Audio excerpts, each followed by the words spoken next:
Are you my mother? How many people have ever read any of the kind of Dr. Seuss series? Anyone done that? Yeah, and it's a great thing. And if I can, this is probably well known to all of you, a bit redundant then, and that is the Dr. Seuss series wasn't written for children. It's written for you, written for me. It's written for us as adults, because the lessons that are woven into that series are adult lessons. And in fact, we happen to be sharing with children, not to children. Well, this particular book, Are You My Mother, is about belonging. Or Maslow's basic hierarchy. It means that's what it's about. Where do I belong? Who loves me? Who cares for me? And that's what I love that particular lesson behind it, because most often kids and adults will try to examine and explore where they belong. If they feel a sense of belonging somewhere, they're going to feel, again, safer, they're going to feel loved, and it's going to bring a great sense of self-esteem. A couple of key lessons here. We all need to feel like we belong, and we need to be able to remind our kids on a daily basis. We need to also be able to remind our spouses. We need to remind our brothers and our sisters and our mothers and our fathers that they belong. They also need to know that we care for them. We tell them that. Okay? Men also have a biological timeline. Years ago, I was working in the psychiatry hospital in our town in Newmarket, Ontario, and I had patients on a Tuesday night. Never forget it.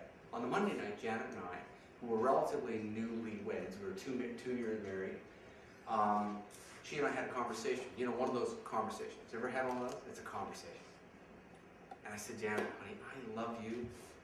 And I said, but I need more. I need more to love. I said, I need children, or I need a dog, or I need something. And she looked at me and she kind of shook her head and said, I know, I understand. There was really nothing more to the discussion.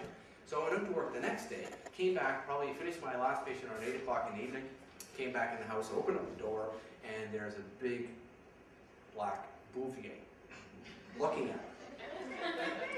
Janet's not even there. I look at her. She's gorgeous. Her name is Lady. And anyway, we walked in, you'll hear Lady in a second, walked in and said to Janet, so is this the answer? That's the answer. She said, for now, because I'm not ready. A year later, she said, I'm ready.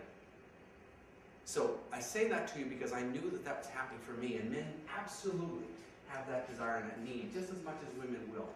Okay? For the next birthday, do yourself a favor. If your mom is still alive, send her a thank you. Send her a present. You know, birthdays are the strangest thing. It's not about us. It's about that parent who in fact brought us into the world, and we actually go back to them and say thank you for making us feel like we belong. But how many of those parents, we've got to go to Hallmark and say, you've got to change some cards around here. My birthday is all about what my mom did, or my birthday is about, you know, what my parents did for me, and I've got to thank them. Okay? Next thing.